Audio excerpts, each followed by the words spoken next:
सो good afternoon everybody, myself Acharya Vishwan. आज photo electric effect के बारे में आपसे डिस्कस करूँगा। तो मान लीजिए ये कोई मेटल का क्रिस्टल है और इस पर फोटॉन्स आप इंसिडेंट कर रहे हैं। तो जब आप फोटोन इंसिडेंट करेंगे तो इससे फोटो इलेक्ट्रॉन्स बाहर निकलेंगे और इनको मैंने नाम दिया फोटो इलेक्ट्रॉन्स का।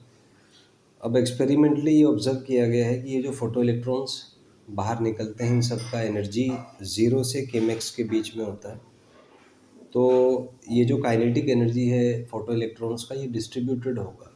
सभी फोटो इलेक्ट्रॉन्स एक ही एनर्जी से बाहर नहीं निकलते, उनका एनर्जी 0 से kmax के बीच में होता है। And it is because of collisions with other electrons और the atoms present in the crystal. और ग्राफिकल एनालिसिस देखें तो ऐसा कुछ आता है जिसमें kmax है और ये 0 को टेंड कर रहा है kinetic energy. So kinetic energy is distributed. अब यहाँ पे एक इम्पॉर्टेंट रिजल्ट है। मान लीजिए कोई न्यू फ्रीक्वेंसी का फोटॉन है, वो किसी इलेक्ट्रॉन पे इंसिडेंट होता है और electron kmax maximum kinetic energy के साथ बाहर निकलता है। तो यहाँ पे अजम्पशन है कि वो जो पार्टिकुलर इलेक्ट्रॉन है वो किसी दूसरे इलेक्ट्रॉन से ना तो कोलाइड करेगा, ना ही किसी एटम के दूसरे इलेक्ट्रॉन से कोलाइड करेगा, तो उसका पूरा एनर्जी सेव रहेगा। तो उस पार्टिकुलर इलेक्ट्रॉन फोटोन पेयर के लिए हम एनर्जी कंजर्वेशन से कह सकते हैं कि h nu is equal to kmax plus phi naught. तो यहाँ से kmax आपका h nu minus phi naught आ जाएगा। यहाँ पे हमने एज्यूम किया कि जो इलेक्ट्रॉन है उसका इनिशियली कोई एनर्जी नहीं है, अगर उसका कुछ एनर्जी होगा तो उसको भी कंसिडरेशन में लेंगे। तो अज्यूमिंग कि जो इलेक्ट्रॉन है वो फ्री टू मूव है, तो उसका एनर्जी 0 मान के हमने कैलकुलेशंस की है। तो नेक्स्ट है एक इसमें इम्पोर्टेंट पॉइंट है कि एक फोटोन इलेक्ट्रॉन कोलिजन में जब होगा या फोटोन पार्टिकल कोलिजन, उसमें टोटल मोमेंटम कंजर्व होता है, टोटल एनर्जी कंजर्व्ड है, but number of photons are not conserved. New photons में भी क्रिएटेड एंड ओल्ड फोटॉन्स में भी डिस्ट्रॉयड। तो इसमें एक ये कंसिडरेशन है कि नंबर ऑफ फोटॉन्स कंजर्व ज़रूर नहीं है कि हो। नेक्स्ट है इसमें एनर्जी और फ्रीक्वेंसी का ग्राफ। तो स्ट्रेट लाइन होगा tan theta E by new H which is Planck's constant. तो ये इसकी एनालिसिस है। Next question is about momentum of photons. तो मोमेंटम इसका E बाई सी होगा, E जो है एच न्यू बाई सी आ जाएगा। तो यहाँ से अगर मोमेंटम और एनर्जी के बीच का ग्राफ ड्रॉ करें तो ग्राफ एक स्ट्रेट लाइन होगा। tan थीटा का वैल्यू हो जाएगा P by e which is 1 by c. वहीं पे अगर हम मोमेंटम और फ्रीक्वेंसी के बीच का ग्राफ ड्रॉ करें तो वो भी स्ट्रेट लाइन होगा, जिसका स्लोप एंगल अगर थीटा है तो tan थीटा वहाँ से आपका h बाई सी आ जाएगा जो कि कांस्टेंट होता है। एच जो है ये इसका वैल्यू है जूल्स में, ये इलेक्ट्रॉन वोल्ट सेकंड में होता है, और डायमेंशन है ml2t minus 2 which is also the dimension of angular momentum. तो ये हमने वेरियस केसेस डिस्कस किए रिलेटेड टू द फोटॉन्स। इसी में नेक्स्ट आप देखेंगे कि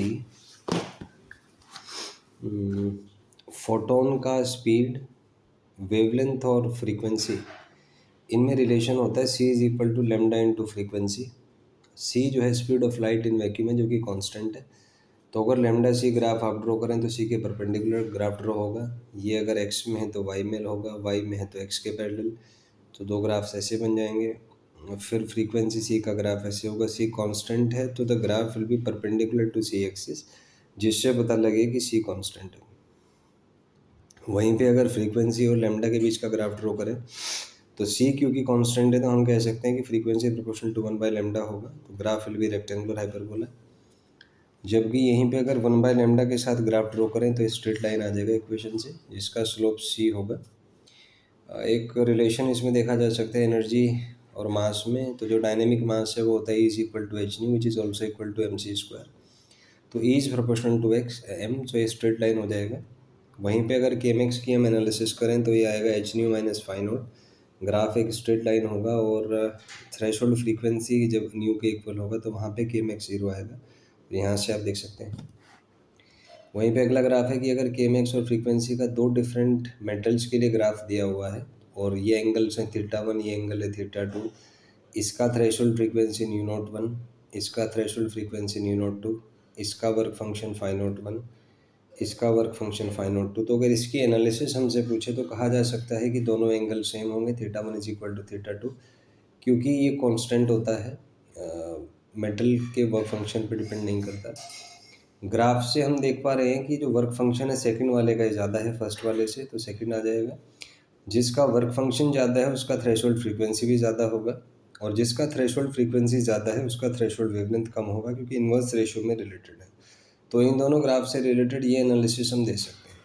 coming back to the next question, if we analyse 3 different metals for the same case, we can say that तीनों के एंगल सेम होंगे, and corresponding to C we have the greatest work function because it has got the greatest threshold frequency, whereas जो threshold wavelength है उसमें order opposite हो जाएगा। सो ये हम इससे एनालिसिस निकाल सकते हैं।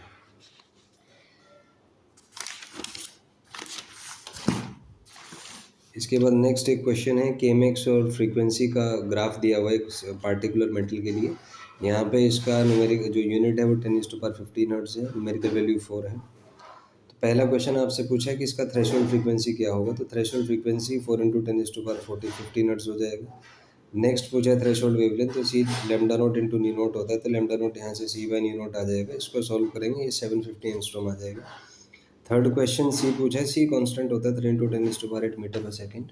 नेक्स्ट दो डिफरेंट ग्राफ्स की एनालिसिस है, A and B, angles are theta A and theta B, तो दोनों इक्वल होते हैं पहली बात तो। दूसरा, अगर वर्क फंक्शन थ्रेशोल्ड फ्रीक्वेंसी पूछे कॉरस्पॉन्डिंग टू ग्राफ है, तो आप देख सकते हैं ये 2 × 10⁻15 हर्ट्ज होगा। बी के लिए ये हो जाए, तो अगर इसको वर्क फंक्शन पूछा है तो work function H new naught होता है, तो एच का वैल्यू सब्स्टिट्यूट कर दीजिए, फ्रीक्वेंसी का वैल्यू सब्स्टिट्यूट कर दीजिए, तो यहाँ से सॉल्व होके ये 13.2 × 10⁻18 जूल आएगा। इसको आप 1.32 × 10⁻18 जूल भी लिख सकते हैं। वहीं पे इसका एक और वैल्यू है कि जब हम इलेक्ट्रॉन वोल्ट में पुट करते हैं वैल्यू, तो इलेक्ट्रॉन वोल्ट में एच का जो वैल्यू है वो 4.15 × 10⁻15 इलेक्ट्रॉन वोल्ट सेकंड होगा। फ्रीक्वेंसी 2 × 10⁻15 हर्ट्ज, तो इसको सॉल्व करेंगे 8.3 इलेक्ट्रॉन वोल्ट आपका आ जाएगा। नेक्स्ट है यहाँ पे अगर लेमडा नोट कैलकुलेट करें तो सी बाई न्यू नोट ए होता है, सी का वैल्यू रख दीजिए, न्यू नोट का वैल्यू रख दीजिए, आफ्टर कैलकुलेशन से 1500 एंगस्ट्रॉम आ जाएगा। नेक्स्ट यहाँ पे पूछा है थ्रेशोल्ड फ्रीक्वेंसी फॉर बी, तो बी के लिए हम देख सकते हैं न्यूमेरिकल वैल्यू 5 है, यूनिट 10⁻15 है, तो ये आपका 5 × 10⁻15 हर्ट्ज आ जाएगा। वर्क फंक्शन पूछा है तो एच न्यू नोट से निकाल लेंगे, एच का वैल्यू सब्स्टिट्यूट कर दीजिए न्यू नोट का, तो कैलकुलेशंस के बाद 33 × 10⁻19 जूल। वहीं पे अगर इलेक्ट्रॉन वोल्ट में दिया है तो इलेक्ट्रॉन वोल्ट में सब्स्टिट्यूट कर दीजिए, 20.75 इलेक्ट्रॉन वोल्ट आ जाएगा। नेक्स्ट क्वेश्चन है लेमडा नोट पूछा है तो सी बाई न्यू नोट होगा, सॉल्व करेंगे 600 एंगस्ट्रॉम। वहीं पे डायमेंशन ऑफ लेमडा नोट पूछा है तो m0 l0 t0 हो जाएगा। नेक्स्ट है डायमेंशन ऑफ वर्क फंक्शन, तो ml2t-2 होता है। फाइन नोट का ऐसा यूनिट जूल, CGS यूनिट अर्ग, और अदर यूनिट इलेक्ट्रॉन वोल्ट। तो ये पर certain considerations regarding your photo electric effect. आइए इस पर एक क्वेश्चन भी देखेंगे। तो एक किसी पार्टिकुलर फोटोन का फ्रीक्वेंसी आपको दिया हुआ है 9 × 10⁻15 हर्ट्ज। सबसे पहले आपको एनर्जी इन जूल निकालना है, तो एनर्जी एच न्यू होता है, एच का वैल्यू जूल में होगा 6.6 10⁻34, न्यू होगा 9 × 10⁻15।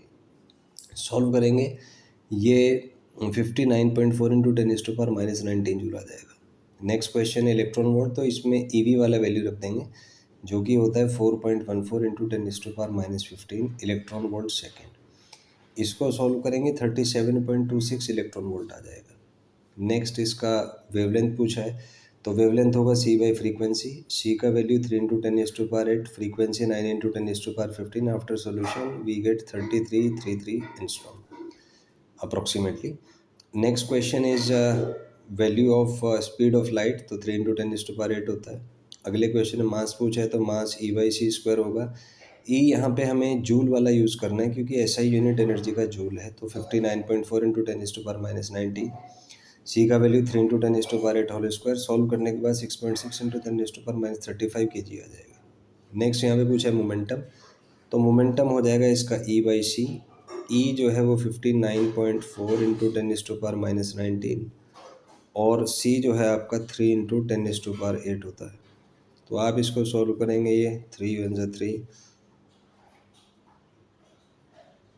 19.8 × 10⁻27 kg मीटर पर सेकेंड आ जाएगा यहाँ से। नेक्स्ट क्वेश्चन पूछा कोई पार्टिकुलर मेटल है जिसका वर्क फंक्शन है 5 इलेक्ट्रॉन वोल्ट, तो आपसे पूछा है कि क्या इसमें फोटो इलेक्ट्रिक इफेक्ट होगा। तो यहाँ पे अगर हम इस फोटोन का एनर्जी देखें तो ये 37.26 इलेक्ट्रॉन वोल्ट है, जबकि वर्क फंक्शन है 5 इलेक्ट्रॉन वोल्ट। तो वर्क फंक्शन कम है, एनर्जी ज़्यादा है, तो E > 5 नोट की कंडीशन सेटिस्फाइड है। इसका मतलब फोटो इलेक्ट्रिक इफेक्ट होगा। नेक्स्ट पूछा है लेमडा नॉट, तो लेमडा नॉट को हम लिख सकते हैं hc/φ0, और यहाँ से अगर हम इसको कैलकुलेशंस करें तो एक शॉर्टकट भी है लेमडा नॉट का, वो होता है 12400 इलेक्ट्रॉन वोल्ट एंगस्ट्रॉम बाई φ0। φ0 है 5 eV, ये कैंसिल हो जाएगा तो लेमडा नॉट यहाँ से 2480 एंगस्ट्रॉम आ जाएगा। नेक्स्ट पूछा है फ्रीक्वेंसी नॉट, तो यहाँ से लेमडा आ गया आपका, तो फ्रीक्वेंसी होता है आपका c/λ। c होता है 3 × 10⁸, लेमडा होगा आपका 2480, एंगस्ट्रॉम होता है 10⁻⁻10। तो इसको सॉल्व करेंगे 3 × 10⁻18/2480, तो इसमें 3 डेसिमल आप कैंसिल कर दीजिए, तो 3 × 10⁻15 अपॉन 2.48, तो ये लगभग 2.5 होगा, तो ये 1.2 के आसपास आ जाएगा। तो ये लगभग 1.2 × 10⁻15 हर्ट्ज आ जाएगा। ये इसका कैलकुलेशन है। के मैक्स आपसे पूछा E - φ0, तो यहाँ से के मैक्स आ जाएगा। वी मैक्स पूछा है तो kinetic energy half m v max square, तो काइनेटिक एनर्जी आपका आएगा यहाँ पे जो है 37.2, और ये इलेक्ट्रॉन वोल्ट में। तो यहाँ से अपन कह सकते हैं कि के मैक्स इज इक्वल टू, ये होगा, एनर्जी था 37.26 माइनस वर्क फंक्शन था 5 और इलेक्ट्रॉन वोल्ट था 1.6 10⁻⁻19।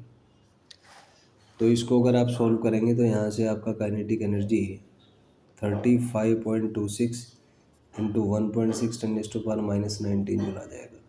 इसको आप हाफ एम वी स्क्वायर के इक्वल रख दीजिए, so this is equal to 35.26 1.6 10⁻⁻19। Electron का जो मास है वो 10⁻⁻30 होता है, into v square, this is 35.26 1.6 10⁻⁻19। यहाँ से वी स्क्वायर आप सोल्व करेंगे तो 35.26 इंटू 3.2 10⁻⁻19, और -30 उधर जाके +30, तो ये 10⁻11 हो जाएगा। तो इसको आप सोल्व करेंगे तो यहाँ से एक ज़ीरो कॉमन ले लीजिए, तो 3.5 3.2 इंटू 10⁻6 अंडर द रूट। तो ये रफली जो है 3.5 इंटू 3.2, इसको सॉल्व करेंगे √11 के आसपास आएगा, इंटू 10⁻6। √11 को लगभग 3.2 लिखा जा सकता है, तो ये लगभग 3.2 इंटू 10⁻6 मीटर पर सेकेंड होगा। ऑर्डर यहाँ पे ध्यान देने का है, क्योंकि कई एक बार ही नीट में आया हुआ क्वेश्चन है कि जो ऑर्डर ऑफ फोटो इलेक्ट्रॉन्स का स्पीड होगा वो ऑर्डर होता है 10⁻6 मीटर पर सेकेंड, के मैक्स के कोरिस्पॉन्डिंग कहा जा सकता है। So these were some questions and discussions based on photons, their properties, energy, momentum, wavelength, frequency, graphical analysis, and calculation of Kmax and Vmax. If you have any doubt, you can ask in the comment section. Thank you and have a nice day.